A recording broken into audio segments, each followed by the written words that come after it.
putting this on the internet only because I know it really happened and feel everybody needs to know. It is haunting me not to do so. I'm trying to get some relief. I don't care if you don't read this.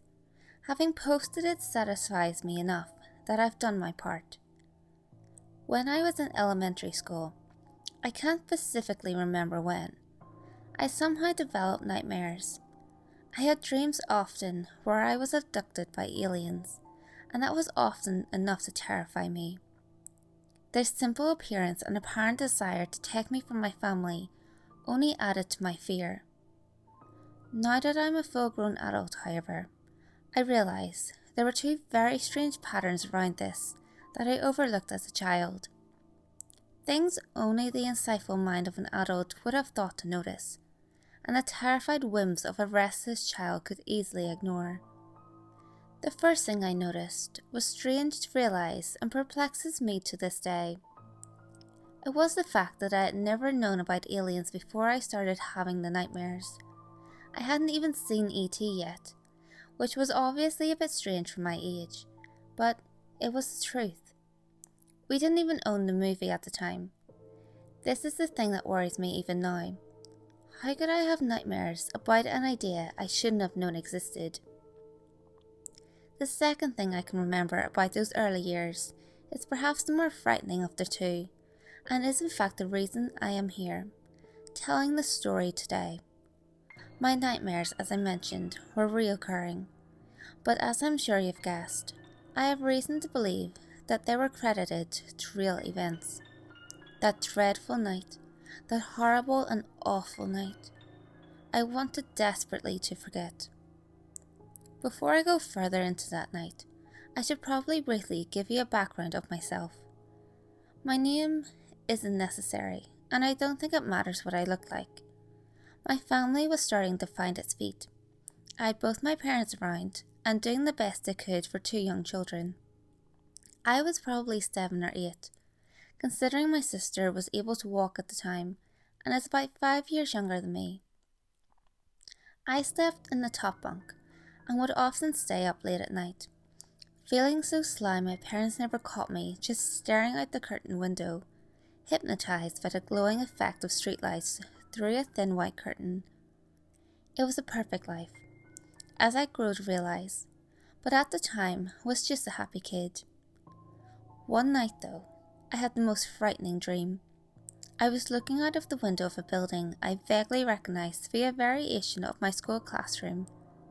Now, I know that dreams can work like that, using places from your memory to create something familiar. Yet, even if it's an imperfect recreation, you have this feeling that makes you automatically recognise where you are. For whatever strange reason it was, and everyone in class like normal, lights on so as to ward off the eerie night vibe of it all. That said, things escalated quickly. Rather, I was dropped into the dream while things were escalating. I was running to the window, as was everyone else. Almost immediately, upon me arriving at the window, the power went out and an intense glow began emitting from outside that could not have been regular school lights. In my dream, a large spin-top shaped flying saucer had landed in the courtyard of our school. I turned, looking slightly to my left out the window, and although it was just a dream, that sight traumatized me all the same.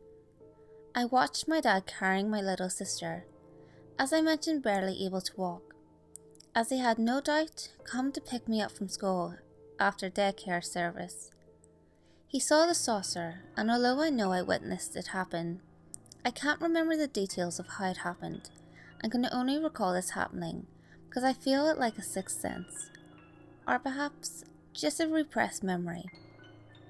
I only remember the overwhelming feeling of grief as I watched the doors on the alien shuttle open, and several little grey men killed my father as he desperately tried to defend my sister. I can't remember what happened to her. I've always assumed she was taken aboard the ship, but I suppose I don't want to know if that isn't true and a worse fate was bestowed upon her. I must have screamed in my agony, because the aliens turned to look specifically at me through the window. At least, I think that's why. Come to think of it, I guess not because they burst into the room and once more specifically came for me. I don't recall what happened. That's what I dreamt. That's what reoccurred in my nightmares, every so often for about 5 years after. The first night I woke up crying. I didn't scream and didn't yell. I just cried as my mum came in, hearing my pitiful sobs to comfort me. I fought the nightmare for a few years, but one night it broke me again, sobbing in fear of something my body refused to let me remember. Then there was a night I cannot forget, that haunts me to this day. I was 13 and headed into high school soon, and I remember my family was packed up and moving the next morning. As a result, I was sleeping on the floor, and even though it was carpet, it was wholly uncomfortable to be on the ground, and I wasn't having an easy time getting to sleep. I've always been one to sleep on my side, maybe my back, but never my stomach, because it always felt like I was going to puke up on my own intestines lying on it. That night, I woke up uncomfortable, and in an odd fashion. I was in the anatomically position lying on my stomach and my head facing to my left. The two things I noticed immediately wrong were I was not snuggling my favourite stuffed animal. Don't judge. And that I was on my stomach. Uncomfortable, I tried adjusting by lifting and twisting my body in the direction my head was lying. As I lifted my head in anticipation of this action, however, I met a startling halt. Something extremely stubborn was above my head and pushed my head back down into my pillow. In what I might add was an unusually gentle but mechanically forceful fashion. I tried to scream, but nothing came out. Hell, I can't even recall if I opened my mouth. It was like I was paralysed and unable to do anything, but perceived the room around me. Then I noticed something strange about the carpet. I could feel the carpet there, but not actually with my body. It felt as though I were in a dream. My mind recognized that the carpet was there, like my mind was being told what I experienced, rather than experiencing it myself. The same feeling applied to a light in the room. Although I had had a lamp in the general direction of the light I felt, I knew it was packed away with the rest of the things in my room for when we moved the next day. My face in the pillow and the strange sixth sense-like feeling, my thoughts suddenly rushed to the nightmare that I've mentioned was reoccurring up to that point. Before I could make any real connection though, I suddenly was feeling relaxed and drifted to slumber in seconds, something extremely rare for me.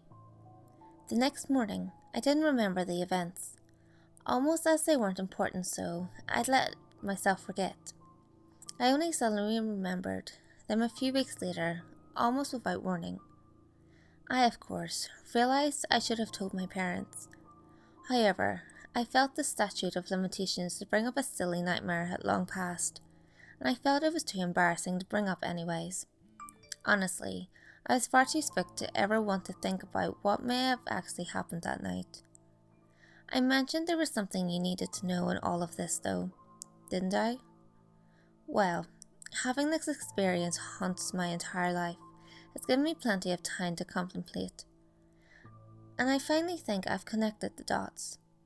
Despite the fact that you may call me crazy, I know what was wrong that night. Every night I've left this unresolved, I've had to endure the trauma all over again, imagining this incident. When the story is finished, I know I can bring to rest as my responsibility to you will be fulfilled. I went to sleep in my room and woke up someplace else. Where for sure, I cannot say, but I was not home. Whoever took me, albeit unintentionally, made that clear by trying to make me believe I was still home, using the stimulation of a carpet floor. They attempted to make me believe that the light they were working on me was my own lamp. It was the same trick they'd used every time they'd come for me. When they'd have me believe I was staring at a glowing picture-perfect window, but my mind fought back that night and gave me the power to see through the haze, just like it fought to protect me from the horrors of witnessing the events in my nightmare. just like it gave me the nightmare to tell me something was wrong. You see, they say when you're exposed to a horrific or traumatic experience, your mind will reside into a happy place, something familiar, so as to survive the event unscathed. Theoretically, I guess someone could abuse that happy place with the right technology, or even telepathic powers if you want to get supernatural, to convince someone an event never really happened. Usually our minds fight back to keep us from permanently falling into our happy place, to prevent us from becoming insane or even falling comatose. My mind fought back that night, because I knew there was something out there abusing its survival technique, triggering my place of safety so I'd never know the truth of what happens when we sleep, the truth to why we have dreams. Although I know my memories of the true events of those nights won't ever come back, I know the truth of every night I chose to forget. Thanks to that one night, my mind chose to remember, and although my tale is over, I'd like to take note I've never had an incident since then, and can feel it won't ever happen again. Probably because of that night they lost control of me. I doubt I'm a special case though. I doubt I'm the first to report this, or break this hold they have on us. The strongest to resist it, or the best at it, or even more frightening to face. Realistically, I doubt I am the best, or the last. So the next time you swear to God that the last dream you had was too familiar, or too real, you may want to repair yourself, because the truth is out there, and every time I think about it, I remember just why I don't want to know it. As I said, your mind only plays these tricks, the very tricks they abuse, to protect you from a traumatic experience.